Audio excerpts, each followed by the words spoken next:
Bom dia, meus amados irmãos, que a graça e a paz do Senhor, nosso Deus, nosso Pai, esse Deus maravilhoso, que nos atende em tudo, que sempre está presente, que nos dá tudo aquilo que nós precisamos, que continue nos atendendo através de Cristo, nosso Senhor, também presente espiritualmente, nos ensinando e nos protegendo. Amados, vamos aqui dar continuidade à nossa lição, uma lição espiritualmente profunda, né? A lição dessa semana, falando sobre a mente do Senhor, né? A mente do Senhor Jesus, né? E por que não dizer também a mente do Senhor nosso Deus, que nós compreendemos, né, a sua vontade quando o seu Espírito em nossa mente nos inspira, nos deixa bem claro sobre a sua vontade, sobre o seu caráter.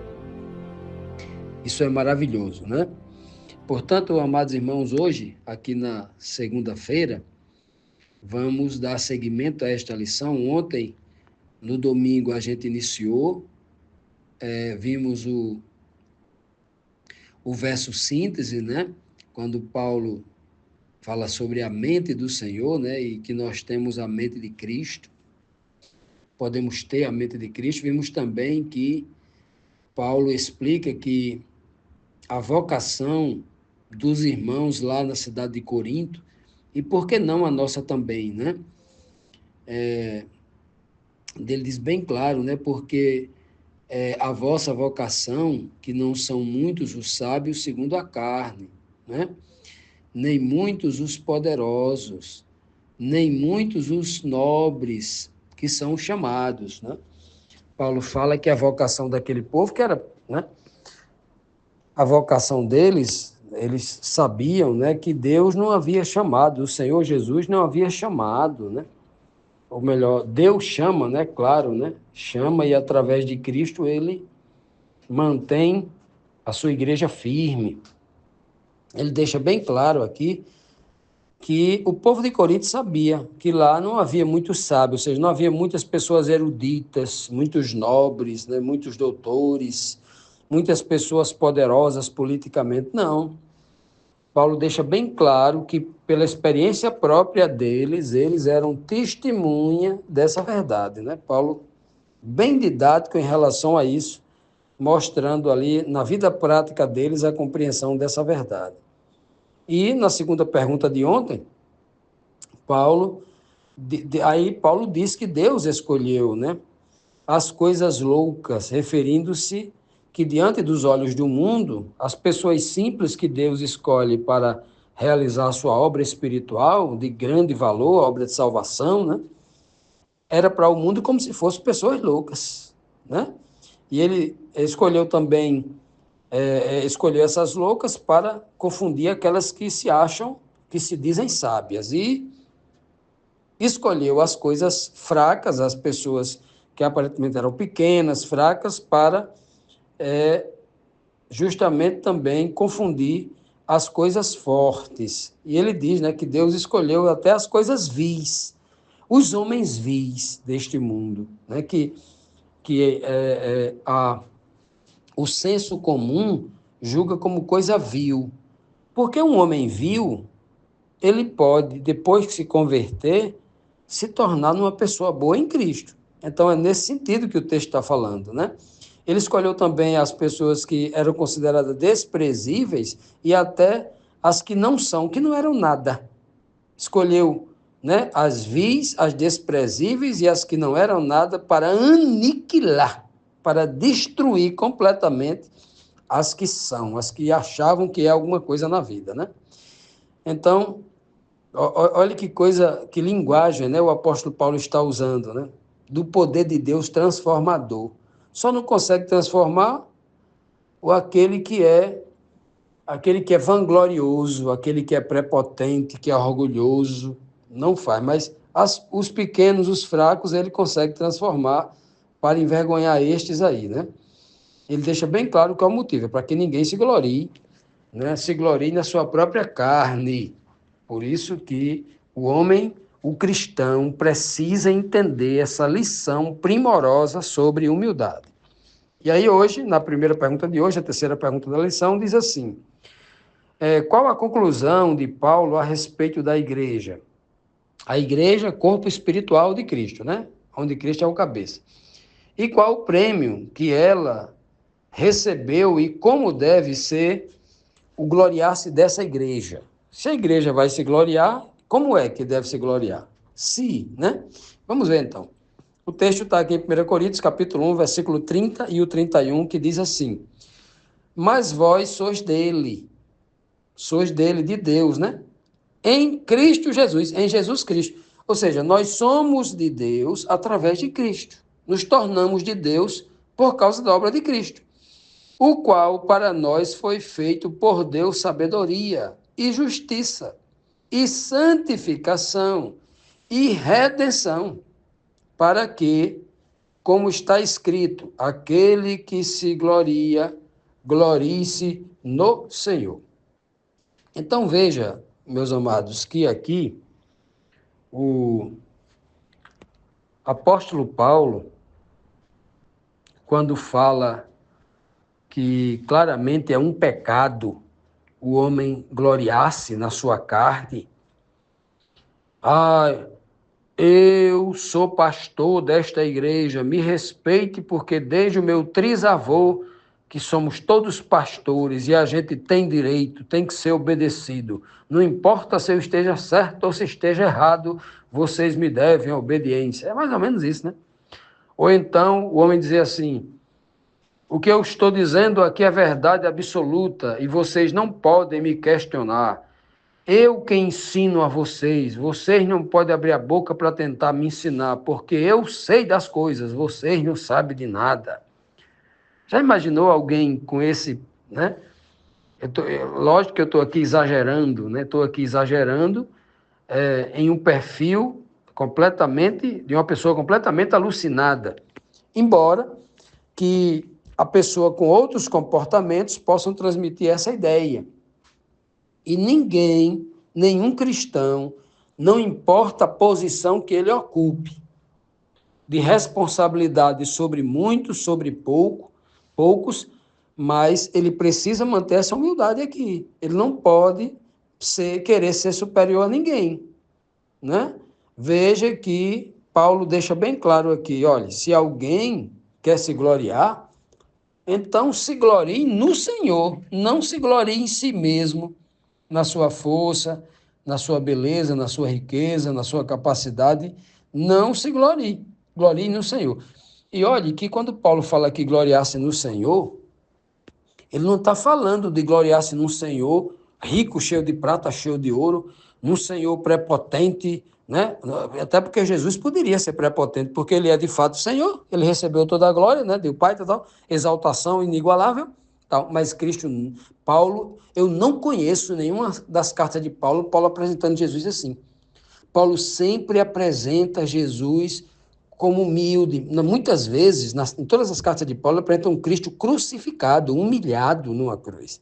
Sempre mostrando esse aspecto da humildade que a gente deve buscar o mesmo.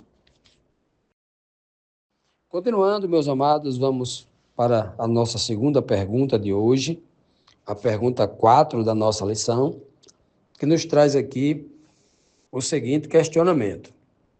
O que Paulo revela à igreja em relação à maneira como ele se apresentou, e como o apóstolo Paulo se apresentou a esta igreja, né?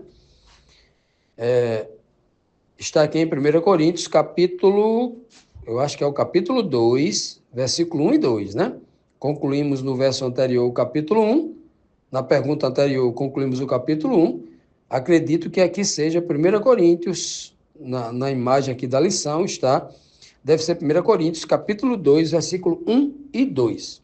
O texto diz, e eu, irmãos, quando fui ter convosco, quando fui aí na cidade de Coríntios, é o que ele está dizendo, né?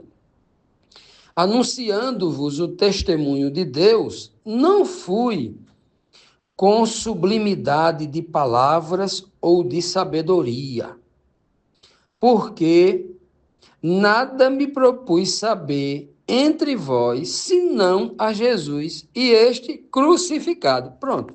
o que eu acabei de dizer no comentário anterior, no comentário da pergunta anterior.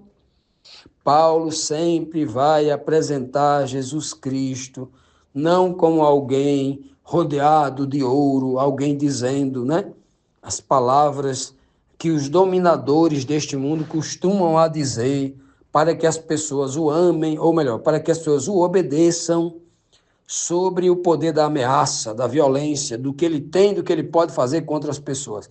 Jesus é diferente. Deus e Jesus são diferentes.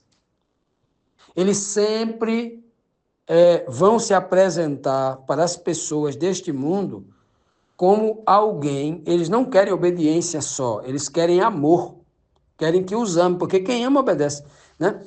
E ele faz isso não sob ameaça, mas sobre o que ele tem para dar: amor, liberdade, vida, sempre desta forma, sempre. É diferente, né? Por isso que Paulo vai dizer aqui, por isso que Paulo está apresentando aqui um Cristo humilde, um Cristo crucificado, aquele que, sendo maior do que nós, sendo muito maior, sendo posto por Deus como o nosso líder máximo, o nosso rei, aquele que é Senhor nosso, que manda em tudo aqui nesse planeta, tudo foi criado para ele. Olha que coisa linda, né? Ele se comportou, Jesus Cristo se comportou de uma forma tão humilde que aí ele se propôs a ser nosso servo, ser o nosso garçom, ser o nosso empregado, ser o nosso funcionário, trabalhando para a gente o tempo todo. E ainda se deixou passar por um nível de humilhação, né? Até a morte de cruz, um nível de humilhação tão grande que nós não somos capazes de fazer isso com alguém que serve a nós, não é?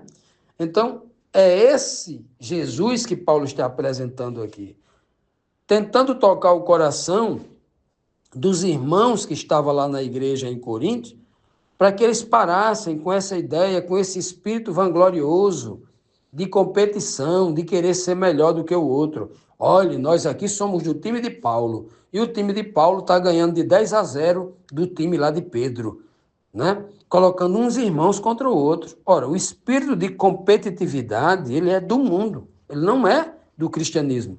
O cristianismo, estou falando do cristianismo não instituição, estou falando do cristianismo fé, aqueles que imitam a Cristo, que são espirituais em Cristo.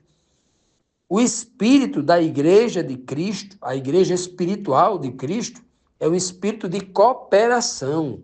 O espírito de competição, ele é diabólico, ele não pertence ao reino dos céus. Qualquer tipo de competição em que o outro quer ser melhor do que o outro, não pertence ao espírito de Cristo. A competição, então toda e qualquer ideia partidária que um está competindo com o outro para que seja melhor do que o outro, esse espírito ele não pertence ao reino de Deus. Toda a doutrina, a essência do evangelho é da cooperação, é da união, é do amor ao próximo, é fazer com que o meu próximo se sinta maior do que eu. É eu viver para servi-lo. E ele vai ter depois esse mesmo espírito. Ele nunca vai querer ser maior do que eu. E eu nunca vou querer ser maior do que ele. Eu vou sempre querer servi-lo e ele vai sempre querer me servir. É o espírito de cooperação, não de competição. É por isso que Paulo apresenta esse Cristo maravilhoso. Isso aqui é a essência do evangelho. Por isso que Paulo diz aqui, olha, quando eu fui ter com vocês lá, quando eu fui visitar vocês, passar alguns meses aí, eu fui anunciando o testemunho de Deus. Como é que Deus testemunhou do seu amor para a humanidade? Cedendo o seu filho para passar por essa humilhação de morte e cruz. Olha o testemunho como é forte de Deus, né? Aí Paulo diz, olha, eu não fui ter com vocês com sublimidade de palavra, ou seja, não fui, né, me apresentar para vocês como um erudito grego, um doutor grego, um filósofo grego, como Sócrates, né, Platão e Aristóteles. Não, eu não fui, não, porque a cultura dos gregos é essa. A cultura dos gregos é o homem que fala bem, o grande líder fala bem, o homem sábio fala bem, e um homem como Paulo, que é embaixador dos céus, embaixador do Deus Criador do céu e da terra, esse deve ser o maior de todos os filósofos. Se tem alguém pensando assim, está equivocado. Porque Paulo fala, eu não fui com palavras sublimes, com palavras eloquentes, palavras cativantes, ou com palavras cheias de malícia ali, falar bonito, mas a intenção por trás era outra, né? Só o que tem por aí hoje é muitos eloquentes falando tão bonito nos púlpitos, mas o objetivo é arrecadar muito dinheiro, ser muito famoso, né? Para que seja cada vez mais adorado, para que cada vez mais seja mais famoso, para que cada vez ele arrecade cada vez mais dinheiro, seja mais poderoso e tenha um mundo ajoelhado a seus pés, buscando a glória para si, buscando a adoração, no mesmo espírito que Satanás teve lá no princípio. Esse espírito, qualquer homem espiritual deveria enxergar isso em qualquer igreja, inclusive na sua, que ele está escravo lá, que não tem coragem de enxergar os erros e nem tem coragem de falar os erros, de perceber, né, e combater aquilo. Porque todo homem em Cristo, ele é corajoso para isso. Quem não é corajoso, quem não faz isso não é de Cristo. Não é de Cristo. Que se cala diante da mentira, que se cala diante do erro, não é de Cristo. Não é. Nenhum dos apóstolos se calou, nenhum dos homens enviados se calaram, porque se você é embaixador de Cristo para anunciar as boas novas, você tem que anunciar essa verdade. E essa verdade vai contra toda e qualquer mentira estabelecida. Então, veja bem, Paulo diz, eu não fui ter com vocês com esse tipo de palavra, com esse tipo de comportamento, ou de sabedoria. Sabedoria ele foi cheio de sabedoria, não foi cheio da sabedoria humana, da sabedoria própria, da sabedoria da carne humana, não. Ele foi no mesmo espírito do Cristo crucificado. Foi lá com o intuito de ajudar a igreja, de abraçar a igreja, foi se dar para a igreja, sem nenhum tipo de interesse a não ser salvar a igreja. Que coisa linda, né? Que nós sejamos também desta mesma forma.